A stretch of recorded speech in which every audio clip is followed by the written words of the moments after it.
Okay. Sorry. Welcome again to this lecture.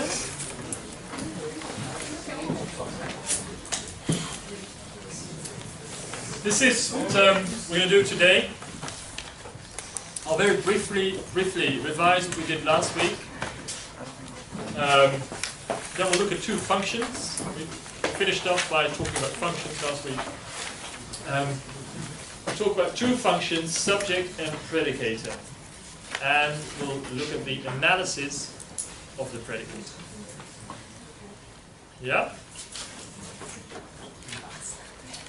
So, first of all, let's start by briefly reviewing what we did last week.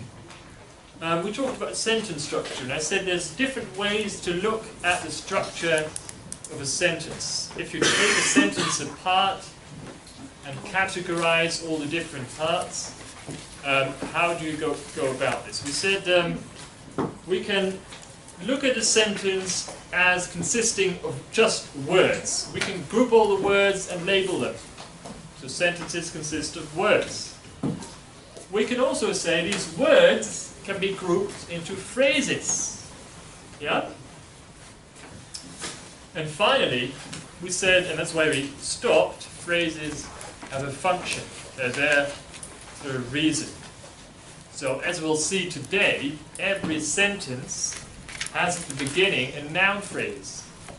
Because that noun phrase has a particular function, namely the subject. I'll explain that in a minute. So sentences consist of words which can be grouped into phrases which have a function. Yeah? I hope that's clear. So last week we just talked about the names. You could say the names of the elements of a sentence. Today we'll start looking at the functions of the things. I said a sentence can be structured in different ways. Yeah, we can label the individual words. We can say, if you look at this sentence, I love you, then it contains a personal pronoun, a verb, and another personal pronoun. That's one way of looking at a sentence. We spent quite some time last week to look at all the different words. How could you label them? If you still find this difficult, make sure you really study the list of terms. If you don't really understand what a noun is, what a verb is, what an adjective is, then you're going to run into difficulties later. Yeah? We can also say that these words can be grouped together into constituents. So, this sentence, my feelings towards you are growing increasingly romantic, contains three elements. My feelings towards you is one element, are growing is one element, and increasingly romantic. And we talked about how can you know these parts are one element. How can you know that these four words, my feelings towards you, are one group? Yeah, if you can replace them with one word. Substitution test. So my feelings towards you can be replaced with the word they. They are growing increasingly romantic. They are growing increasingly romantic. Same goes for increasingly romantic. How do you know that those two words belong together? They are growing worse. Yeah, you can replace them with one word. Or they're growing, I don't know, romantic. Intense, thank you. Yeah.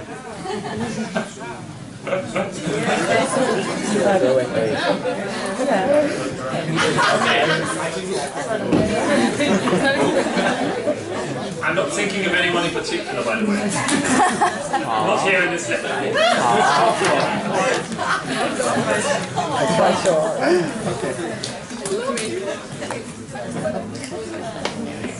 This is a secret. My wife. That's why I'm recording. My wife is watching.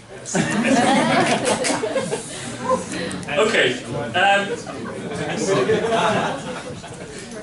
Then we can give the constituents labels, and that's what we call.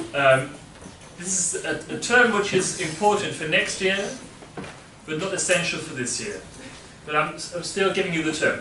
When you give them the realizations, you give them the labels of the phrases. So my feelings towards you is a noun phrase, are growing is a verb phrase, increasingly romantic is an adjective phrase. And these labels are just there to give a name. To give a name to the elements, to the groups, to the constituents. Yeah? So they don't say anything about why they are there. They don't say anything about the function. But just a label. It's like looking at the body. When you look at me, you can say, I consist of an arm and another arm and 2 legs and feet and other things as well. Then we call this bit here an arm. It's just a label that we give. It doesn't tell you anything. It doesn't. The word itself doesn't describe what it does. When you're learning a language, you need to learn that this is called an arm, but it doesn't tell you what it does. I can carry things with it, and I can point at you, etc. But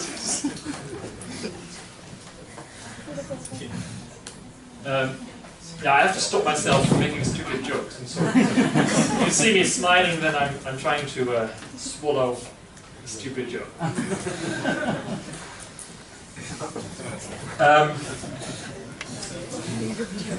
So constituents can get labels. Then we say we talk about the realizations. We can also talk about the functions of a constituent, and then we give them different kinds of labels that do describe what they do, why they are there. For example, the function of the first noun phrase in this sentence is subject. This noun phrase has the function of a subject. It's the subject of the sentence. Now, what does the subject do? I'll tell you later. But another word for subject is topic. Now, this is the topic of the sentence. This is what the sentence is about. More comes later about it.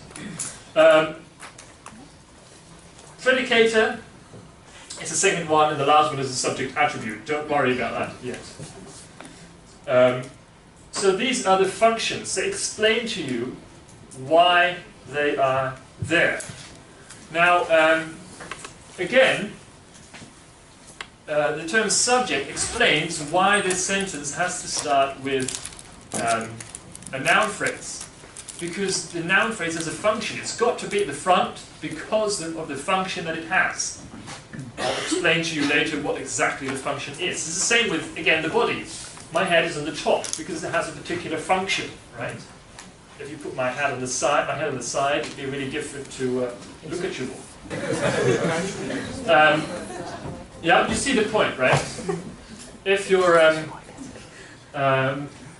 if you put my feelings towards you in a different place, then the sentence doesn't make sense anymore. Yeah? Because of its function, it's got to be at the front. So, this was last week's material. I hope it's coming back again. So we said we can label the different words. We call that parsing. We can also divide into constituents. By the way, I didn't tell you, when we label the individual words, we call that parsing. When we divide into constituents and give the labels, like give the functions, then we talk about analysis. We call that analysis. So when I tell you to analyze a sentence, I'm asking for the different functions. When I tell you to parse a sentence, I'm asking for the labels like a noun, adjective, personal pronoun, of each word. Yeah, that's important to remember. So you might want to write that down.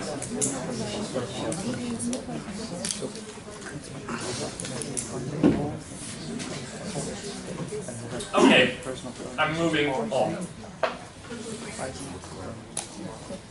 Let's talk about the first 2 functions that we'll discuss in this course, namely that of subject and predicator. First of all, the subject. The subject, as you already saw, is the first noun phrase in a sentence. Usually. There are 1 or 2 exceptions, but that's not important for now. Usually, as a rule, in normal sentences, the subject is the first noun phrase in the sentence. So, it's easy for you, because when you analyze a sentence, every sentence has to have a subject in English. English does not have normal declarative sentences without a subject, unless you're talking about a command like itself. But normal, ordinary sentences, we call them declarative sentences, always have to start with a subject, have to contain a subject.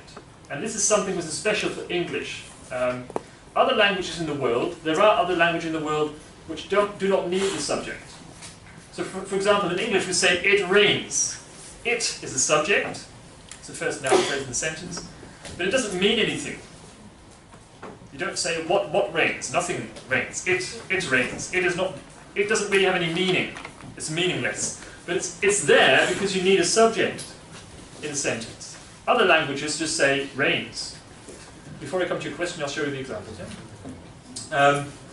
For example, ducks paddle. Ducks paddle. The first noun phrase in this sentence is ducks. Hence, which means therefore, this is a subject. A longer subject, the ducks in our pond were paddling away furiously. The ducks in our pond. This is the first noun phrase. How do I know I can replace the entire group of words with one word? The ducks in our pond. Darcy has a question, and there was another question here. Darcy? That wasn't a question, it was just answering your question. Oh, okay. And what was the answer you were going to give? They. They, yeah. Okay, yeah. Thank you.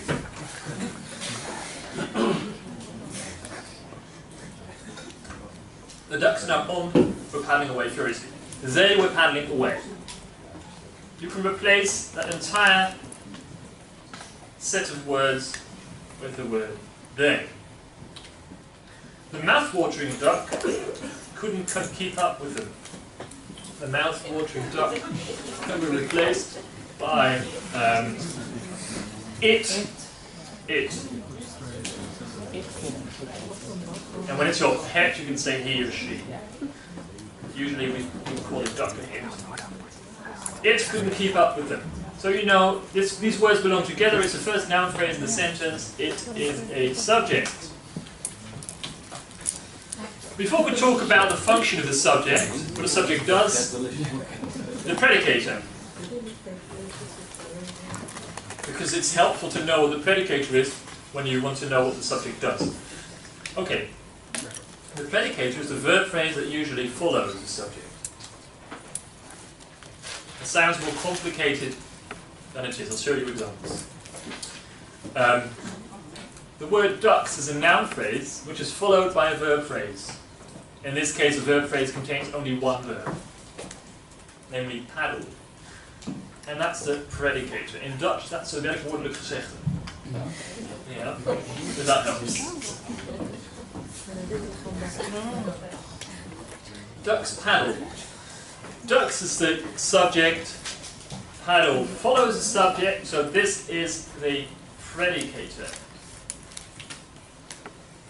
The ducks in our pond were paddling away furiously.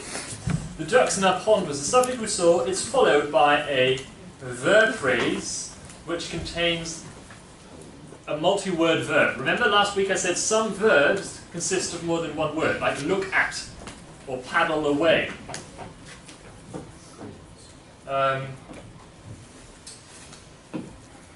These are called multi-word verbs. Yeah, so paddling away is one verb. Yeah, it's a multi-word verb. It's a multi-word. It's a multi-word verb when the meaning is changed by the extra word. Yeah, so paddling away doesn't mean away from where I am, but paddling away like I'm really paddling. Yeah. So, is it the case with predicators that if you ask the what question, that you can find the predicator? I'll tell you later.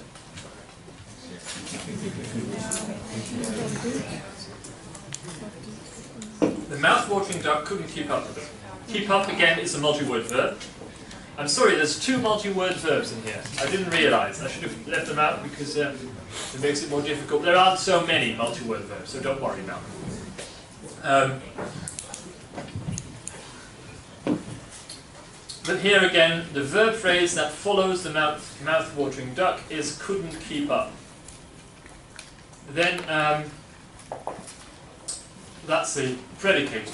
Okay, so we know the subject is at the beginning and it's followed by the predicator. Right, what about the functions? What do they do there? Well, this. The subject, easy, tells us who or what the sentence is about. That's why it's called the subject. You could also say the topic of the sentence.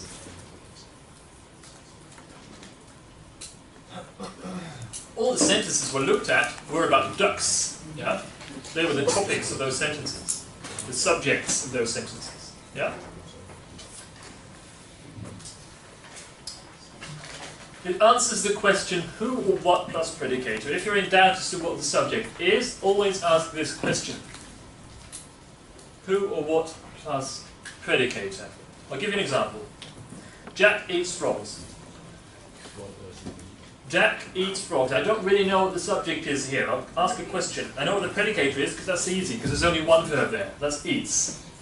So that's the predicator. So then, who or what eats? Right. Who eats? Jack. Jack.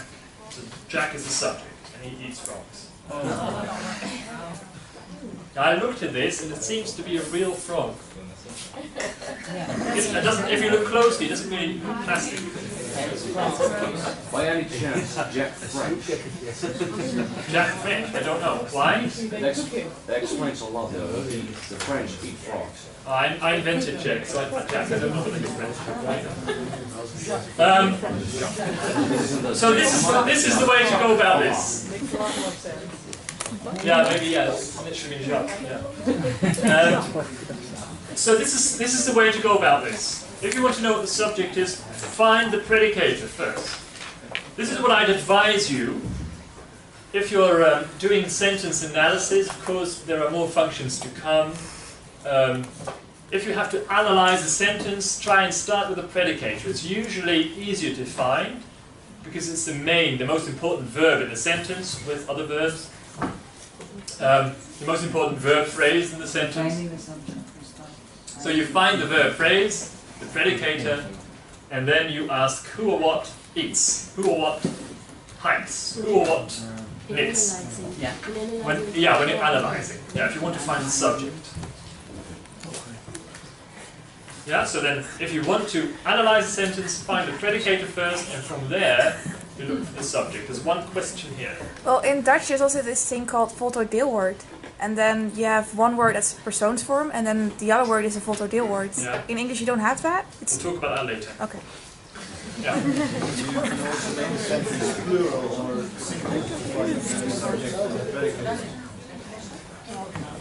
Can you give me an example? I'm eating meat. Ja, maar dan zou ik zeggen bijvoorbeeld ducks are heavily Yeah, so one is heavily I know I learned that when I did at primary school. What he is saying is, you can also make the sentence plural. So, I am eating frogs. And if you change it, make it plural, we are eating frogs. And then the words that change is the subject. But it doesn't always work because I am eating frogs, we are eating frogs. Are also changes. Yeah, so then you could think that we are is the subject. Yeah? I'd leave it to the question to leave out the confusion. Yeah? Jack ate. That's the way to find the predicator. Yeah. Yeah. Very good. If you that does work. If you want to find the predicator, you can change the time of the sentence. So you can say Jack eats frogs. Yesterday Jack ate frogs. That's the past tense of eats. And then you know what the predicator is. Okay, another example. The hungry frog frightened me very much. Who frightened? The hungry frog. Damn.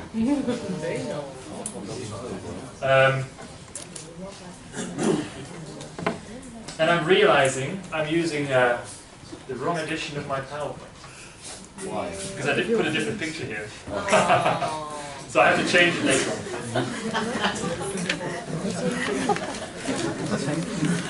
So this Doesn't PowerPoint. matter. What's the other Put another picture in the PowerPoint. I don't remember, I'll show you later. Well, this is so useful. Anyway, this is how you go about this. The hungry frog frightened me very much.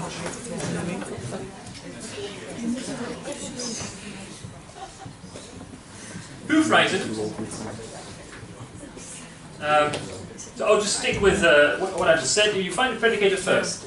Well, there's only one verb here. If you're in doubt what the verb is, then put it into past tense. The hungry frog frightens Sorry, me very much. Yeah. why do you say who frightened, not who frightened me? Oh, you can say who frightened me. Okay. Yeah. Who frightened me is also okay. If you change the tense, the time, tense is another word for time. If you change the tense to the sentence, the frog frightens me. Okay, frightened then is the predicator. Who frightened, who or what frightened me?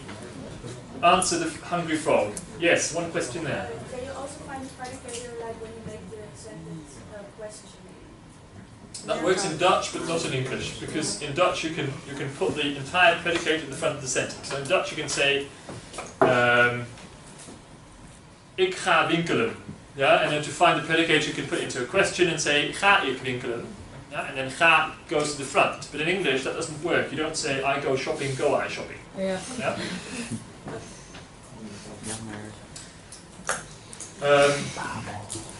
For reasons which will become clearer later. Okay, what comes next? Yeah. So the hungry frog here is the subject. I hope by now it's clear how you can find the subject and the predicate. Remember, if you can find the subject and the predication, that means you're already 2 points in a sentence on the test. Yeah. No, that's not true. That's not true.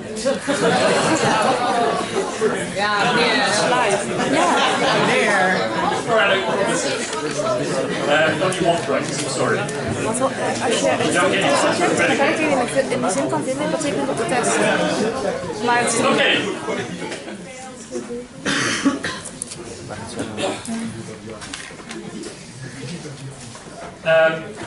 So now we can find the subject and the predicator. There's one more thing I need to tell you about the subject.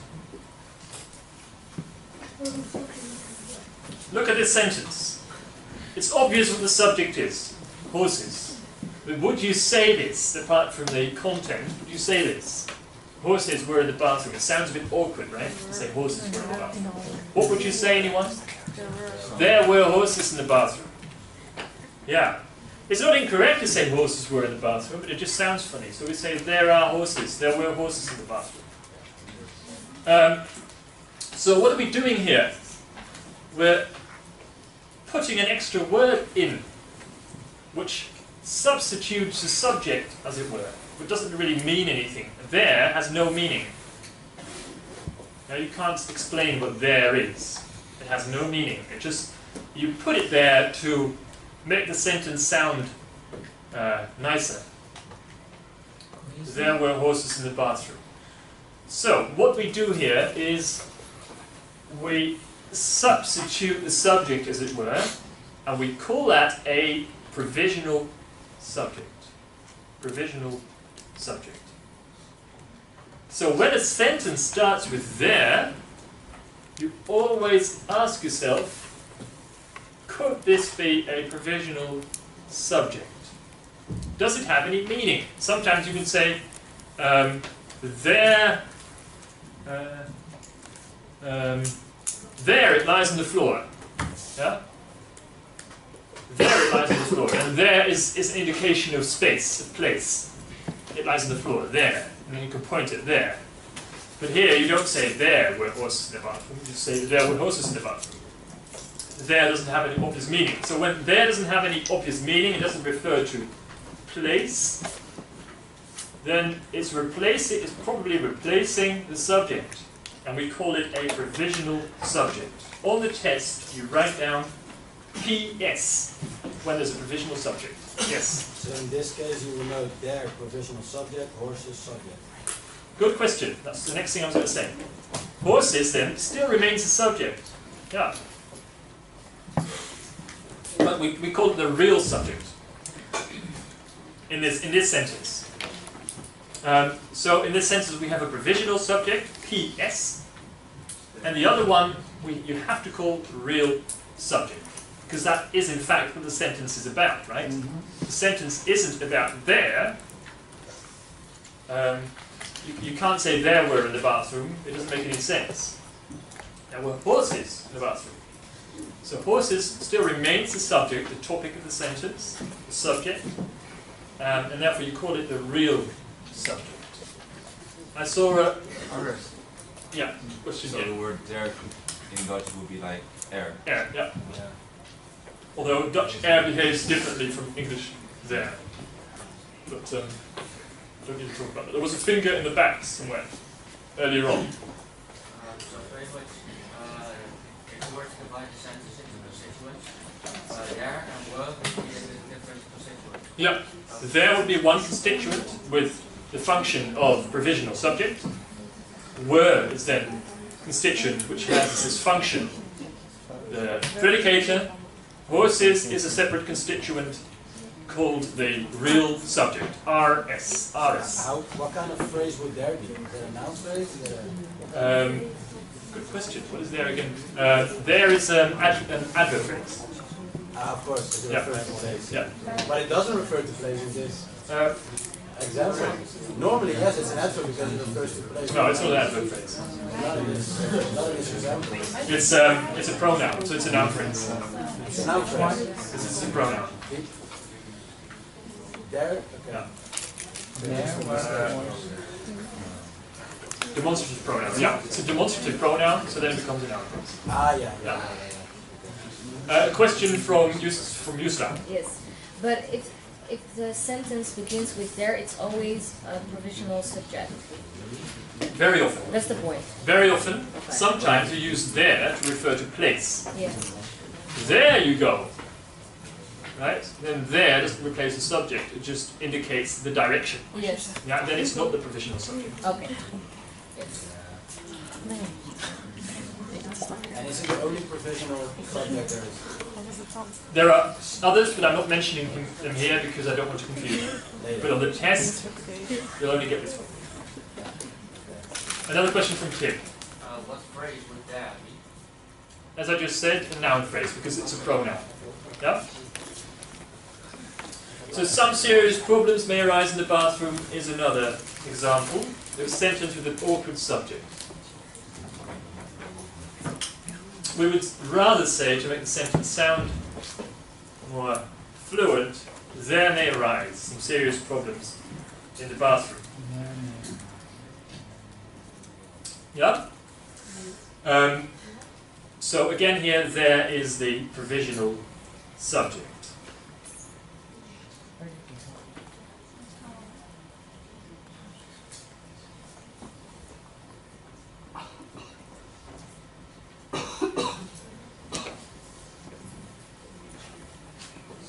Okay.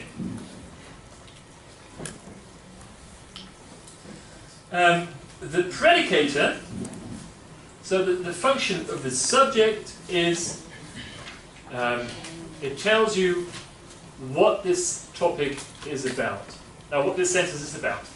What is the topic of the sentence? Yeah? Who is the main character of this sentence? Or what is the main character, the main thing the sentence is about? That's the subject. The predicator then tells you what the subject did or experienced. I kick the ball. I is the subject. What I'm doing is I'm kicking. I feel hungry. I is the subject. Feel is my experience. Yeah? The state I'm in. So that's what the predicator does. If you want a nice Schoolhouse Rock video on subjects and predicators, watch. Does anyone know Schoolhouse Rock? Yeah, I told you, some of you in in a lesson. It's a bit childish, but it's nice to watch. There are rock videos which used to be shown on TV on grammar and other stuff you get at school. This one on subjects and predicates. This is Tale of Mr. Morton.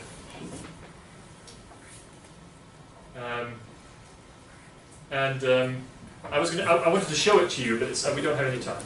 By the way, some people prefer to talk about the predicate rather than the predicator. So if you watch that video clip, they'll talk about the predicate, but they mean the predicator. Yeah? What's the difference? I'm not going to explain because that's going to confuse you. The question was, what's the difference between the predicate and the predicator? I'm not going to explain because that's going to confuse a lot of people. So you can ask me in a private conversation, but not here. Right, so I told you about subjects and predicators. We know where to find the subject. We know what the function is of the subject. The subject tells us what the sentence is about. Now, the predicator, I said, tells us what the subject did. Yeah, so I kicked the ball. I is the subject, kick is the predicator. That's what I do, or what I experience. I feel bad. Feel is then what I experience. Right. How do you find the predicator if you're not sure? I told you, you can change the tense of the sentence. There's another way to go about this. Jack has devoured all the frogs in his pond. If you want to stick with asking questions, you can say, what has Jack done? He has devoured all the frogs in his pond. Yeah, so the action itself is devour. Again, for the predicator, indeed, you could also just change the tense, the time of the sentence, into Jack devours all the frogs in his pond. Okay. One person is late. No, wait. Yeah. I thought you went on. The remaining frogs have evolved into man-eaters. The remaining frogs is the subject. What have the remaining frogs done? Evolved. They have evolved. Can we quiet down, please? Yeah, so evolved is the predicator. I hope by now it's clear to you what the subject and the predicator is. Yes. The predicator. It says here they have evolved, and you said evolved is the predicator? No, have evolved is the predicator. Yeah, Clear. yeah, have evolved is the predicator. Yeah. So if you change the tense, the time of the sentence, the remaining frogs had evolved or evolved, then not every word in the predicator changes. So you should be aware of that. The predicator contains all the verbs in the verb group. Yeah? So even though if you change the tense of this sentence and you say the remaining frogs had evolved or the remaining frogs evolved, and have doesn't change, then still have belongs to the predicator because that's the verb that comes next to it. Yeah? Your question reminds me of something else I have to say. Thank you. There was some confusion about the difference between parsing and analysis. Yeah, because apparently we said different things. We already spoke about this, and it's going to be put right. So, parsing really refers to labeling the different words. Yeah, as I said, analysis means you call something a subject, a predicator, etc. Yeah. So when on the test you're asked to parse a sentence, label the different words. When you're asked to label the noun phrase, it will be said just give the labels of the phrases. And when the function, subject, predicator, we talk about analysis. One question here. Yeah, that's you don't do that on its own. You just you divide them in constituents and then label them. Yeah. Are those different questions like parsing, labeling? Yeah. So, for instance, one question is going to be about parsing, and you will not label the words. Yeah, there's going to be one question on the test with a sentence, and you label every different word in the sentence, every word. And then it says parse this sentence, and you say this is noun, verb, etc. So So Yeah. it's going to be different An questions. analysis You is won't subject. be doing three different things in one predicator. sentence. No. So you won't have. So, okay, what does a test look like? Good question. Hetzelfde met naamwoord, werkwoord. En dan What does a test look like? There will be a question with maybe 20 sentences, and it says analyze these sentences. Then what you do is find the subject and the predicate, etc. There will be another question which says, with maybe 2 sentences, and it says pass these sentences, and then you give the name of each, the label of each word in the sentence. Yeah. And analysis. There should be a practice test on that school, so you can see it for yourself. But will you constitute every sentence? Or is that going to be a question? Have a look on the test. Let me see what it looks. Have a look on the test, on the practice test, and you'll see what it looks like. Yeah. Have a look at the test. If you insist. Okay, write down subjects and predicators, and because we don't have so much time, do the first 4. Let's discuss the exercise. Sylvia is the subject and Niece is the predicator. I had needs help. Because help is not a verb here. Help is a noun. What does she need? She needs help. Yeah? Otherwise it would say, it would be she needs to help. Then, Oh ja, dan is het.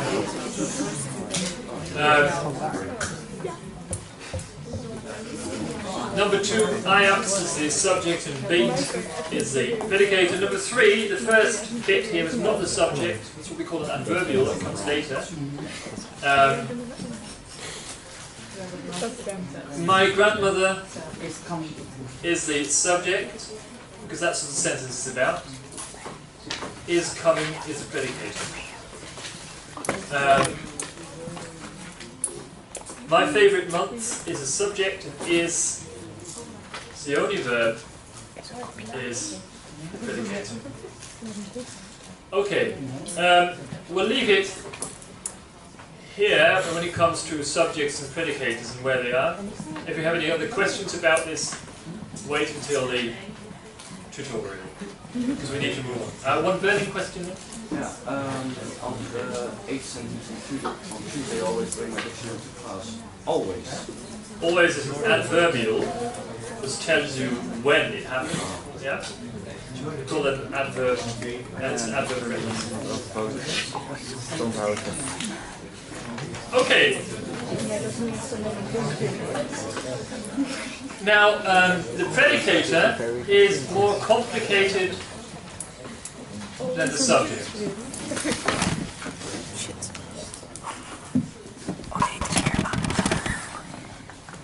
Because if we want to understand the predicator and look at it more closely, we see that the predicator contains different kinds of verbs.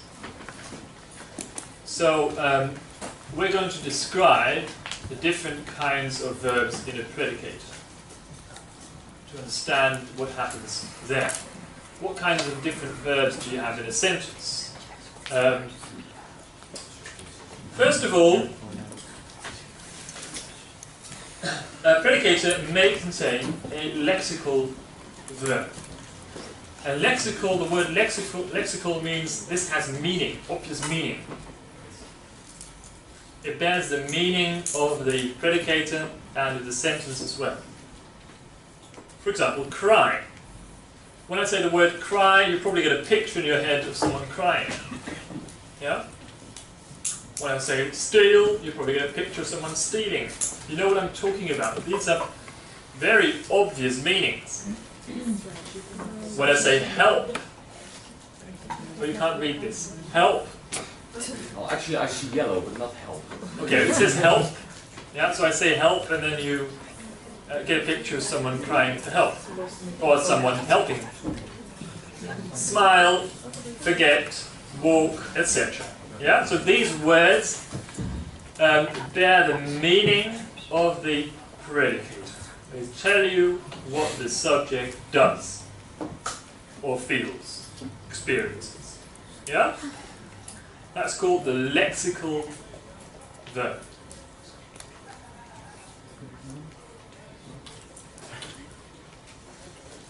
Another kind of verb is the auxiliary verb. That's a difficult word to spell. I always abbreviate it AUX, A-U-X. But for now you might want to write down the entire word. Auxiliary. Auxiliary means help, refers to helping. Or helping verbs, hulpwerkwoorden.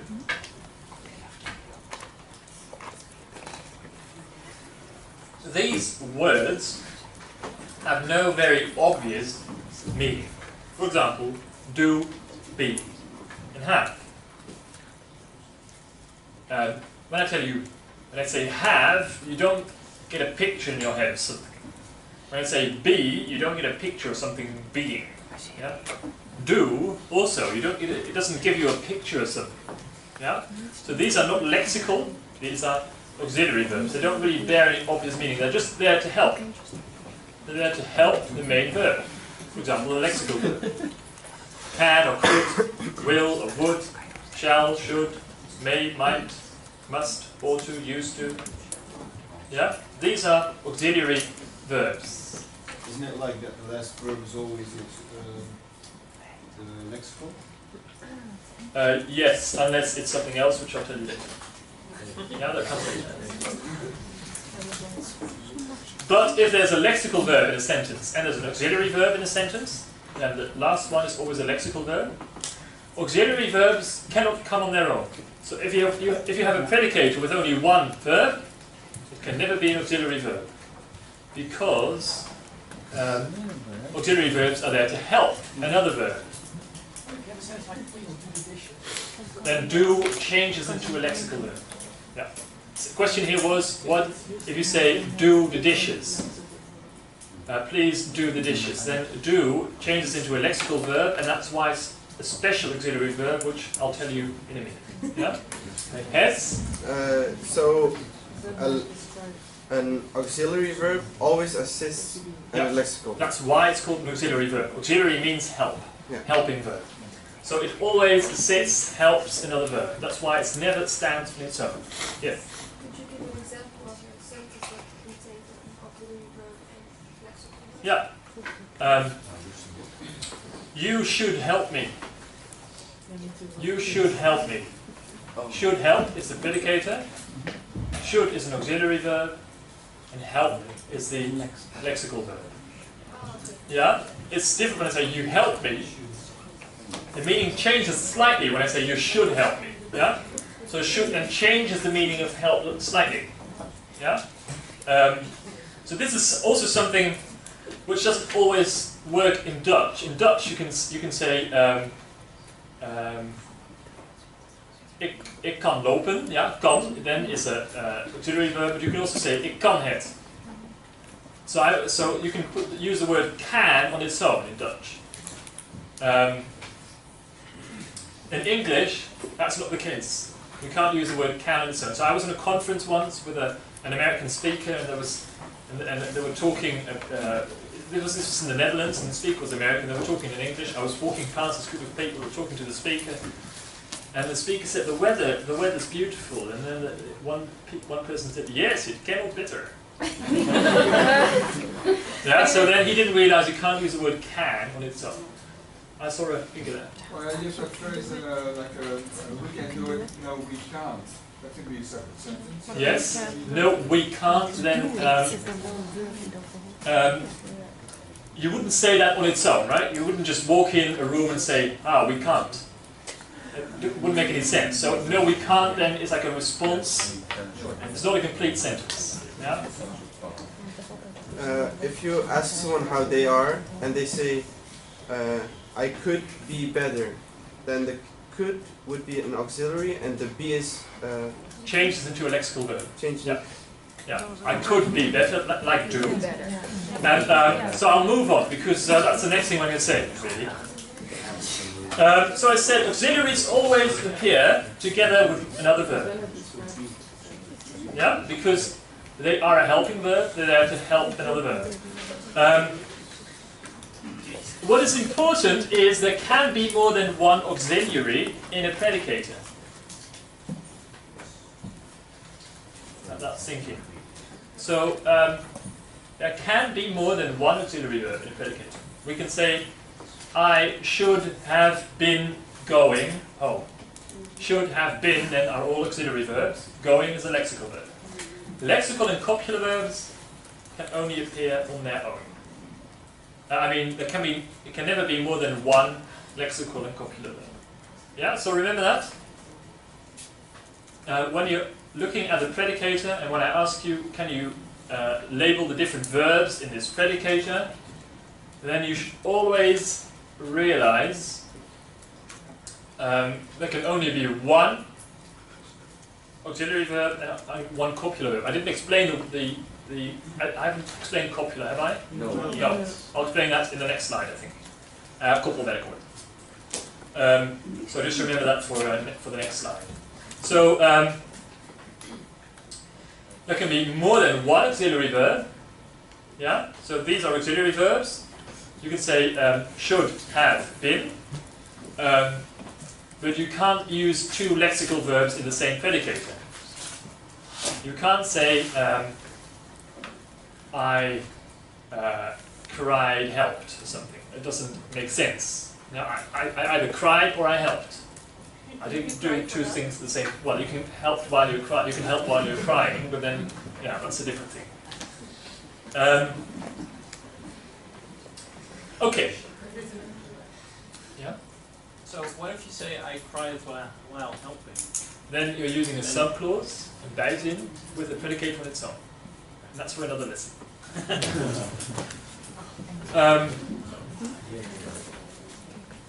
Right. There's another thing I need to say about auxiliaries, and it's this. There's two kinds of auxiliaries. And that answers your question about do, and your question about be. We have primary auxiliaries, do, have, and be, and Do behave. this is the way to remember them. Oh, God. Do, behave. Or this one, it has to be a primary, have, do, be. That also helps. Primary auxiliaries are called primary because they can stand on their own and change into lexical verbs. Yeah, they're called primary auxiliaries because they can be changed to lexical verbs. For example, the word do. No, let's talk about have. That's easier. The word have. I have worked. I have worked. Worked is a lexical verb. Have is a helping verb, the auxiliary verb. I have worked. Have here doesn't really have any meaning. It just helps worked. But you can say, I have a book. Then have changes into a lexical verb. And then suddenly it means I possess the book. Yeah?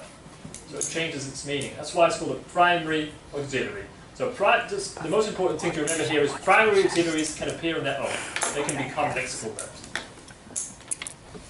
And if you find that difficult to remember, just remember, when you're looking at a predicator with different auxiliaries, ask yourself, is this a primary auxiliary? Do, have, or be? No, then it's a modal auxiliary, and that's the next kind of auxiliary, and that's all others. So is that how you have to parse it as well? Yeah. Yeah. And I'll ask David to explain that to you. If I do that here, then you get confused. Yeah. But if I should have gone, then gone is the lexical verb, Yeah. have is the primary auxiliary, Yeah. and should is the modal auxiliary. Yeah, exactly. I should have gone. If you analyze should have gone, then gone is a lexical verb. Should have are auxiliary verbs.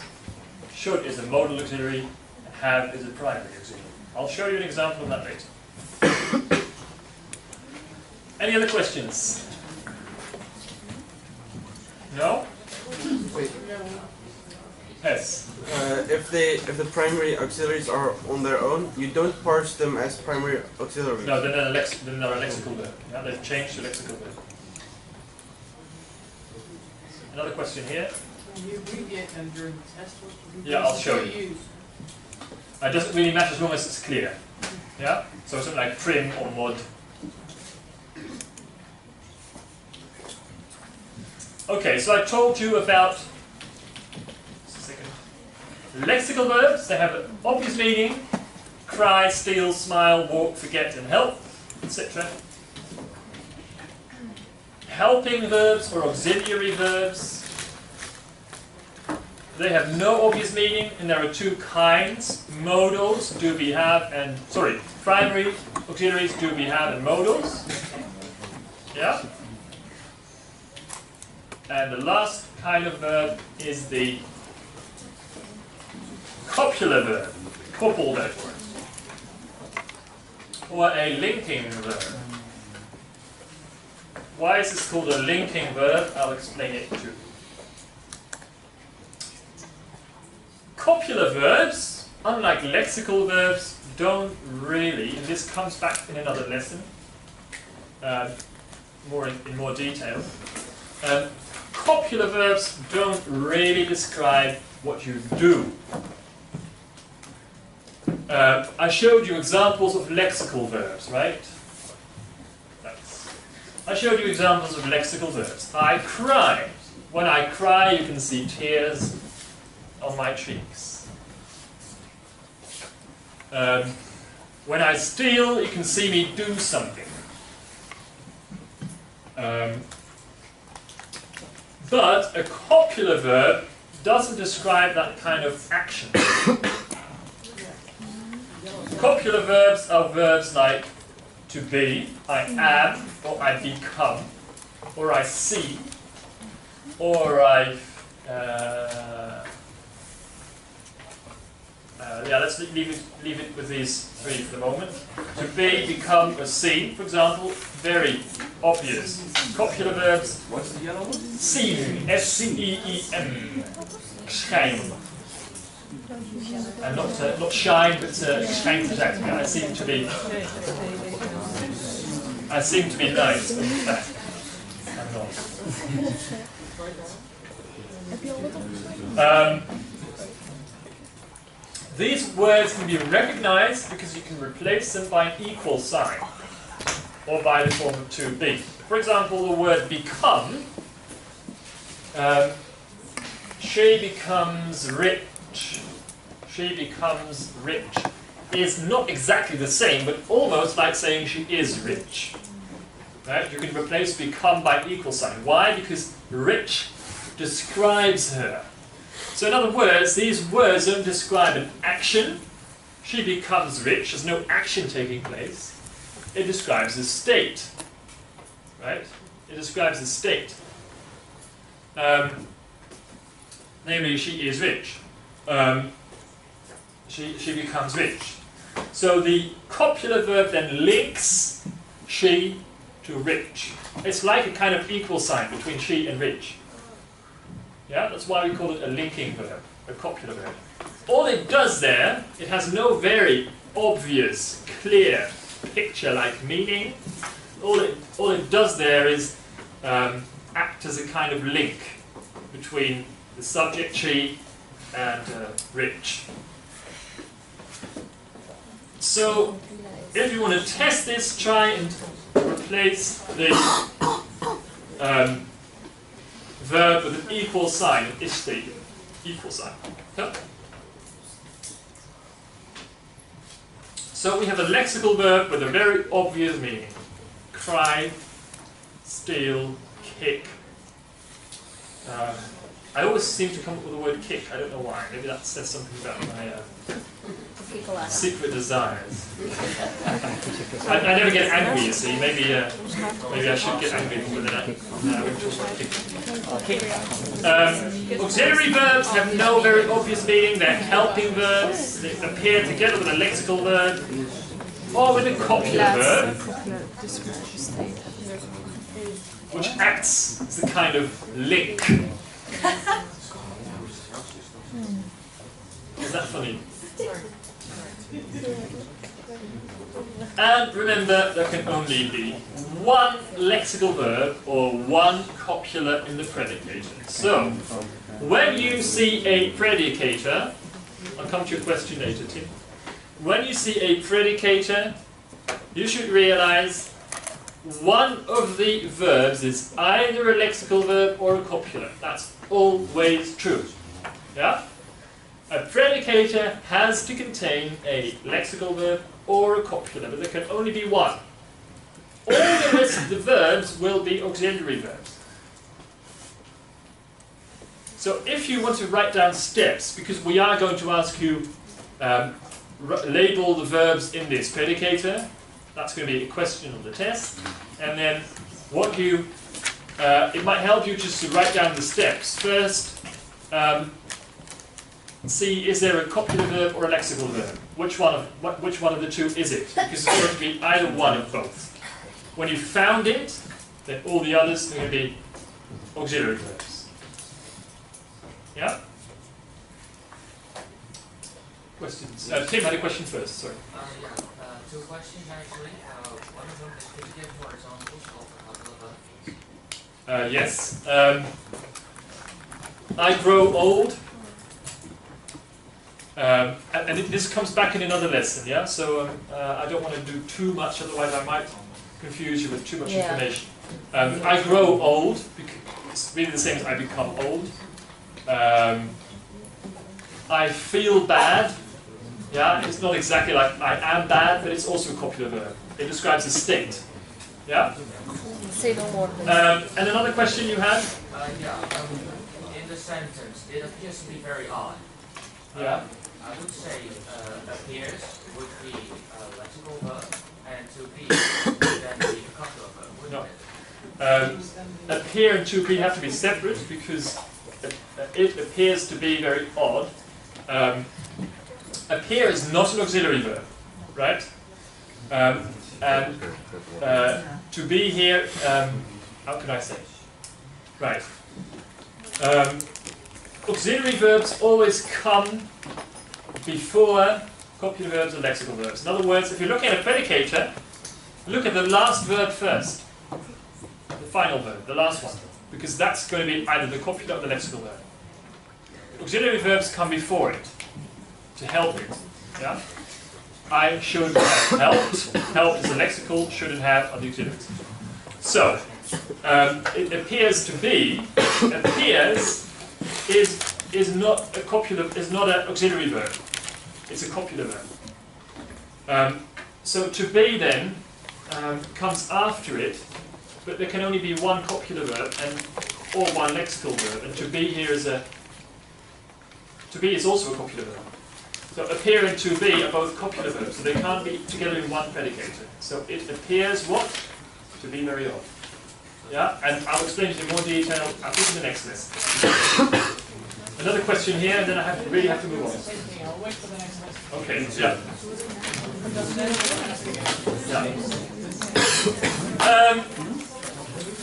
Now here was an exercise. We don't have that much time, so I want to move on.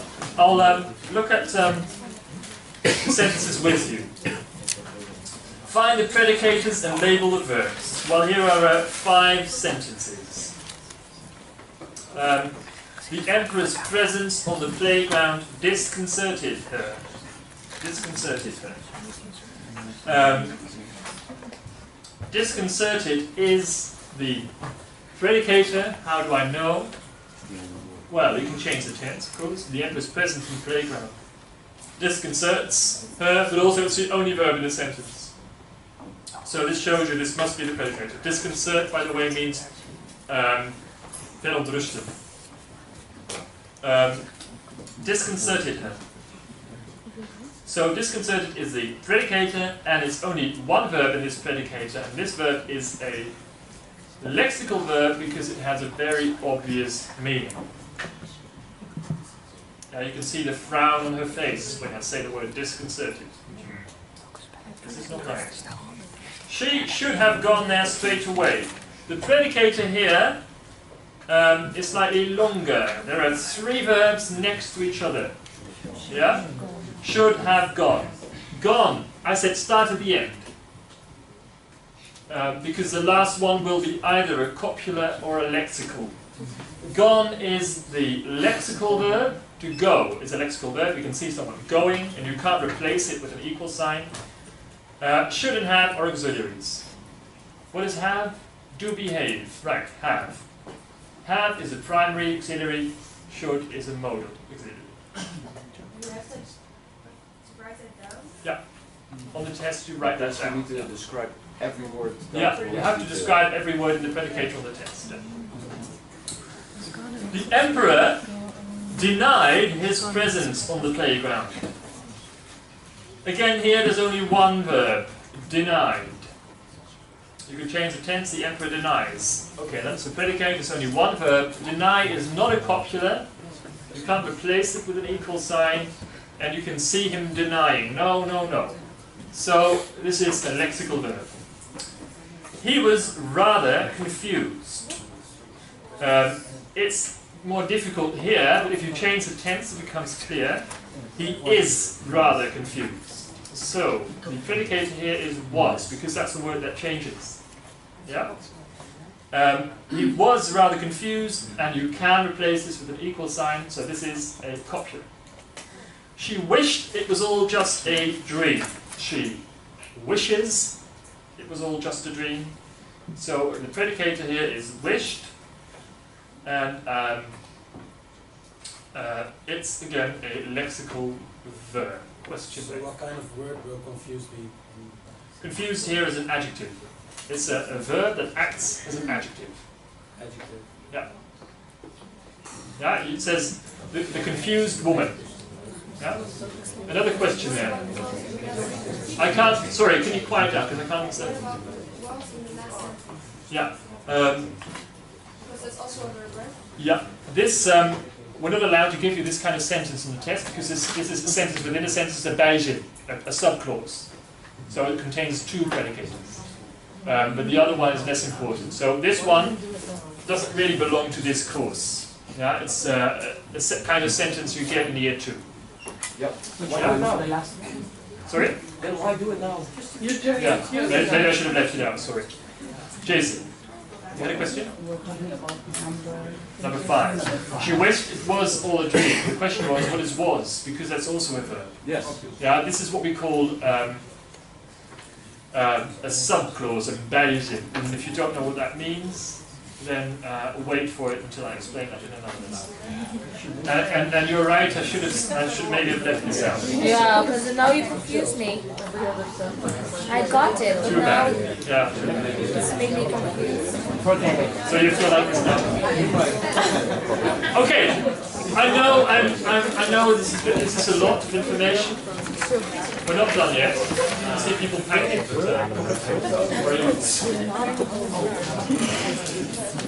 We're not done yet.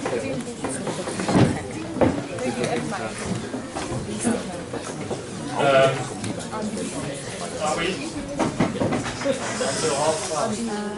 Yeah, we have until past. I'm just wondering whether I should tell you this. Or when you come roaring at me and plucking at my hair. This is enough information, I mean. Okay. What I'll do is, I'm going to explain this to you. The advantage for you is this is all recorded and put on NASCOOL. So, if you think this is too much information I'm giving you now, feel free to switch off and watch it at another time on NASCOOL. Yeah, I'll put it on NASCOOL on Monday. Yeah? Okay. So this goes with the lexical verb, auxiliary verb, and the copula verb, or this is a whole new thing? I'll tell you. We're still talking about the predicator. So I said in the predicator there is 3 different kinds of verbs. Lexical verbs, copular verbs, auxiliary verbs. Yeah? That's what we talked about. Now, there's something else we can say about verbs. And as I said, if you think you can't handle this anymore, just don't worry and watch it another time when I put the video clip on NASCOOL. That's next Monday. So, we can say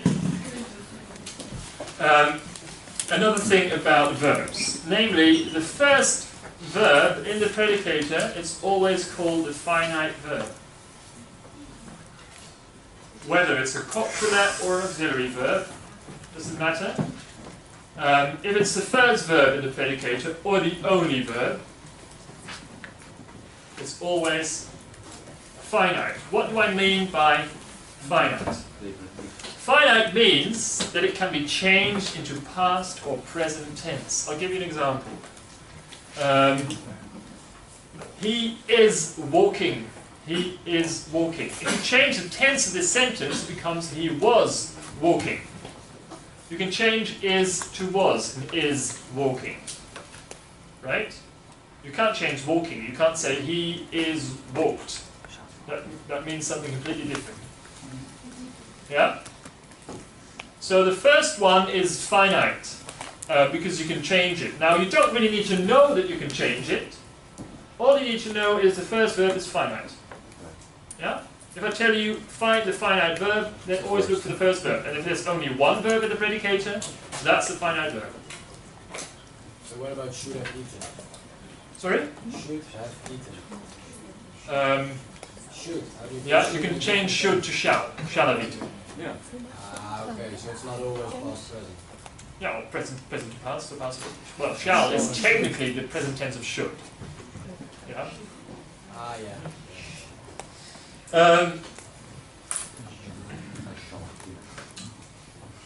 So she is jumping, she was jumping. You can't change jumping. You can't say jump, she was jumped. That's You could jump. You could, but it has a different meaning.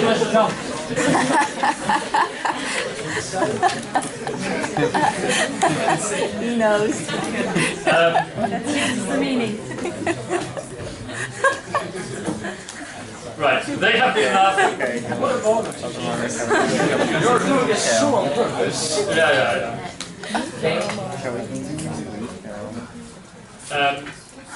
They have been laughing, they had been laughing, right? We can't change been, and we can't change laughing.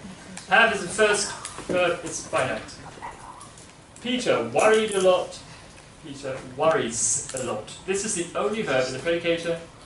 You can change the tense, but all you need to know really is it's the only verb. Or if it's the first verb, that's always finite.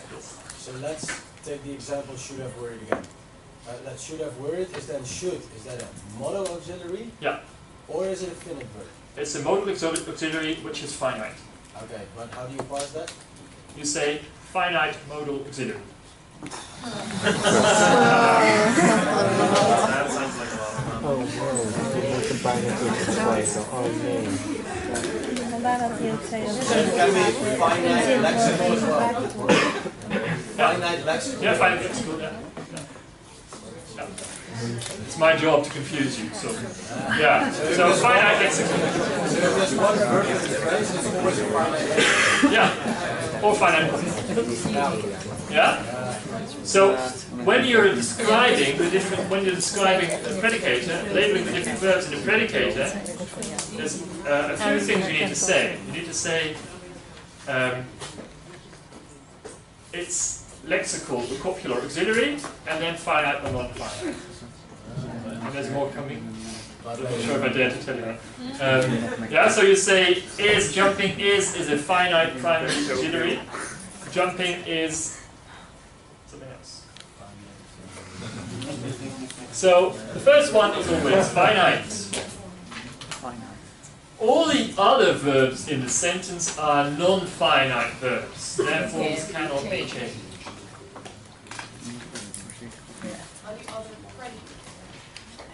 All the other verbs, sorry, in the, did I say sentence? I meant the predicator. All the other verbs in the predicator. So she is jumping. Is a finite primary auxiliary. Jumping is a non-finite lexical verb.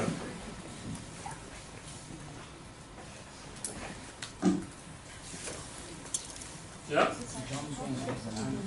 So now we've talked about the subject and we've analyzed, the subject was easy. Then we looked at the predicator, we know where to find it, but when we're describing the predicator, that becomes more complicated. Then we can say different things. When you look at a predicator, first ask yourself, am I looking at an auxiliary verb, a copular verb, or a lexical verb? These three verbs. That's the first thing. The second thing is, am I looking at a finite verb or a non-finite verb? Tim? So every predicate has a finite verb, and it's always the Yeah. first verb in the predicate? Yeah, predicator, yeah. Does it have exceptions? No. So why, Every predicator has to contain a finite verb. why do we have to notice that it exists in every sentence to begin with? Because you need to understand what it is. Because otherwise you don't understand why you can't change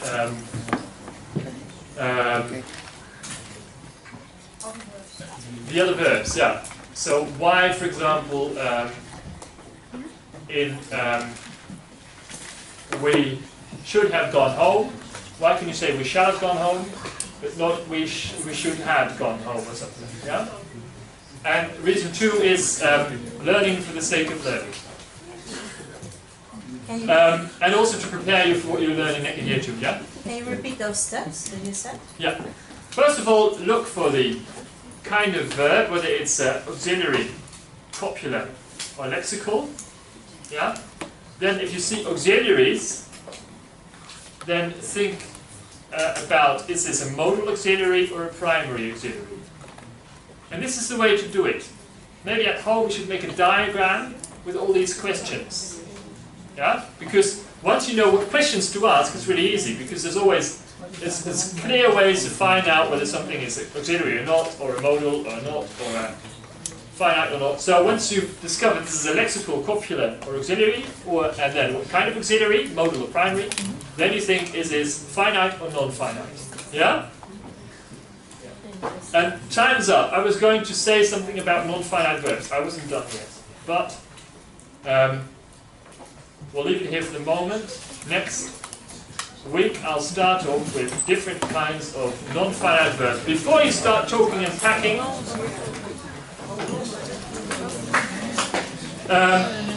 every sentence has a subject and a predicator. The subject is usually the first noun phrase in the sentence. The predicator is the verb phrase that follows the subject. The predicator always contains one lexical verb or one copular. It may contain one or more auxiliary verbs. And the first verb in the predicator is always finite. The rest is non-finite, and about the 3 kinds of non-finite verbs will come next week. If you're reviewing this material, maybe it helps to take a picture of the slide or look at the slide on the video clip on that school, because it's a nice summary of what we did today.